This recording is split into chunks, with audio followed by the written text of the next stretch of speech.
Since 1996, the conflict in Congo has claimed the lives of an estimated 6 million people. Today, neighboring governments continue plundering by using proxy forces to displace entire communities for access to the land.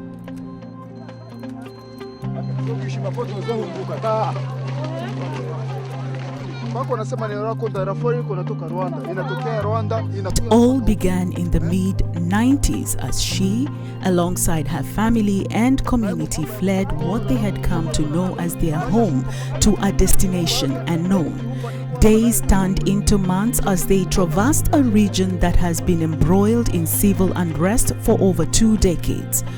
The trauma of living in fear, witnessing the death of loved ones, hearing gunshots as they fled, being kicked out of their home, lacking basic needs, and an interruption to normal living still haunts most within their community.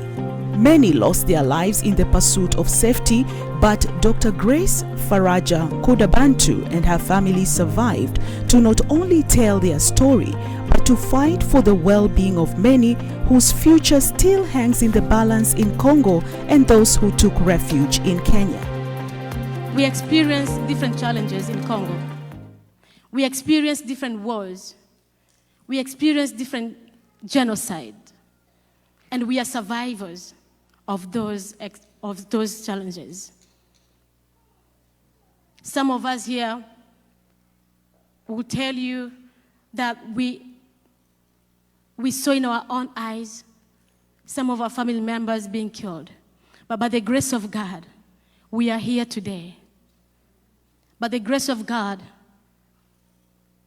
we are sharing this story to you and giving God glory for what He has done by giving back to our communities who are still in the same issues, who are still facing the same circumstances that we were in before.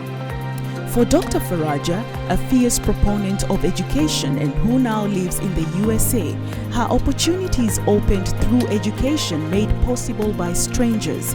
Visiting missionaries contributed towards her education after hearing her story, allowing her to achieve the much she has to date.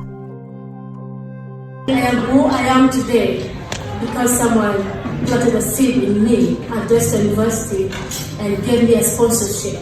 From that day, the sponsorship made an impact in me that I say with my own word during my graduation ceremony that I will do the same to someone. I will do the same to the girls in Africa.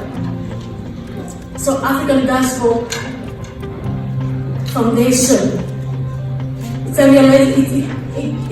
was birthed because of what God did to me.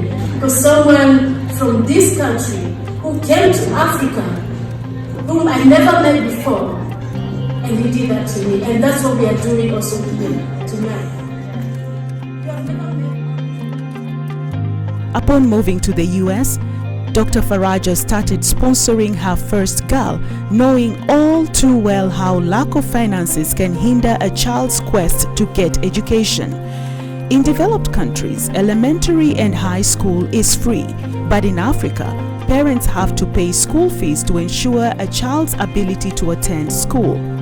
A report by UNESCO shows school fees are a major barrier to widespread, effective education in Africa.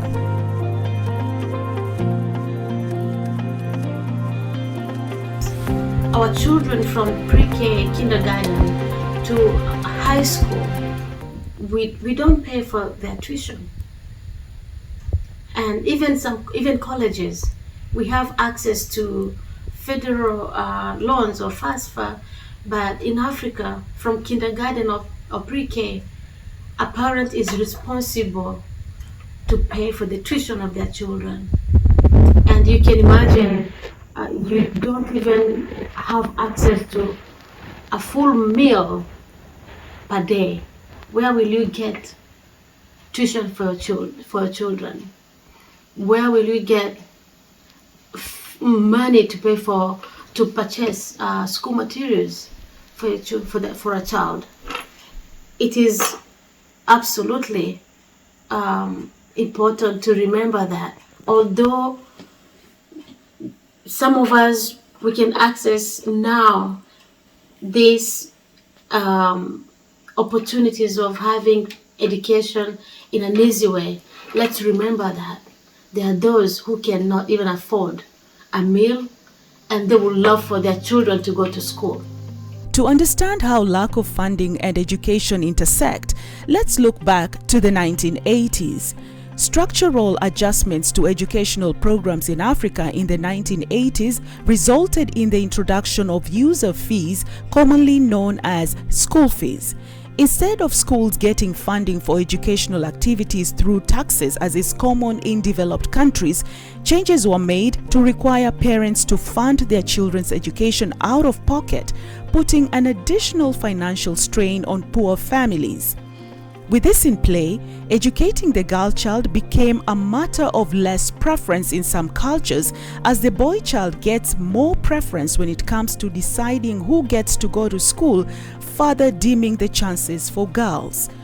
Research shows Sub-Saharan Africa as the region with the lowest enrollment and graduation rates for girls worldwide.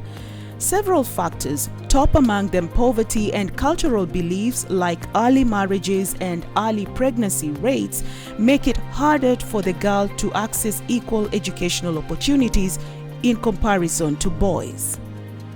A 2020 report launched by UNICEF, Plan International and UN Women to mark the 25th anniversary of the Beijing Declaration and Platform for Action for Gender Equality shows that only 2 out of 5 girls complete secondary school education.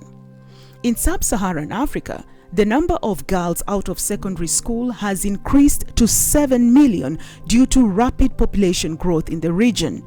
Globally, girls still make up the majority of illiterate youth, and 1 in 4 girls aged 15 to 19 is neither employed nor in training, compared to 1 in 10 boys of the same age. The report shows Sub-Saharan Africa remains the region with the highest number of adolescent births, standing at 103 girls per every 1,000 girls. Those statistics, plus many other reports, fuel the passion behind Dr. Faraja and AGHF's mission to enroll and retain as many girls as possible in school. And so AGHF continues to raise awareness of the financial needs.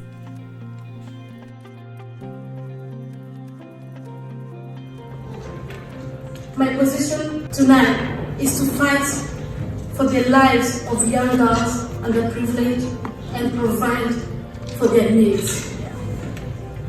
And my position is to stand and be the hope to the vulnerable girls who will be the leaders of tomorrow's generation and who will also be the agent of social change. And the circle of positive impact will never end. Through the establishment of the African Girls Hope Foundation, AGHF, 3 years ago, Dr. Faraja is spearheading efforts to provide as many girls as possible gain access to quality education.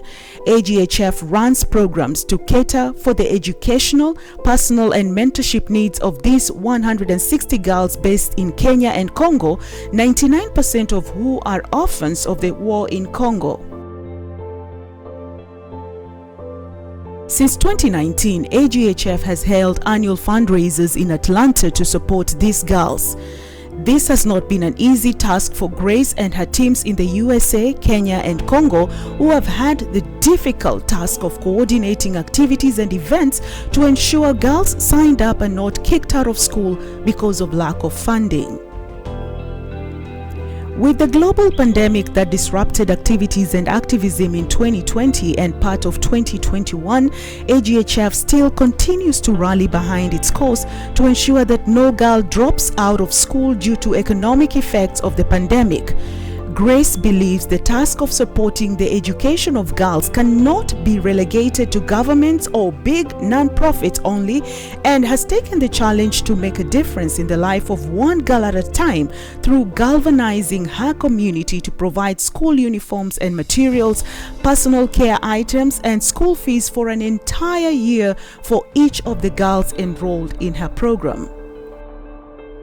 My name is Sandrine Wera. and I'm in class 8, and I'd like to thank the African Girls of Hope Foundation for making me achieving my goals of becoming a doctor in future. My name is Kevin Mugeni. I'm in Form 1 and I would like to be an accountant in my future. I'm thankful for African Girls Hope Foundation, for they helped me to achieve my goals of being an accountant.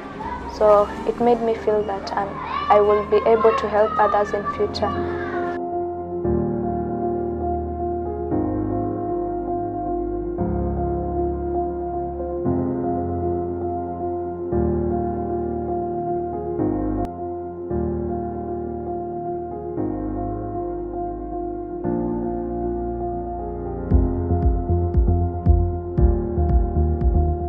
We are the generation that wants to leave a better world for not only our children but also for those in our community who may be in need. We believe we can and ask you to join us.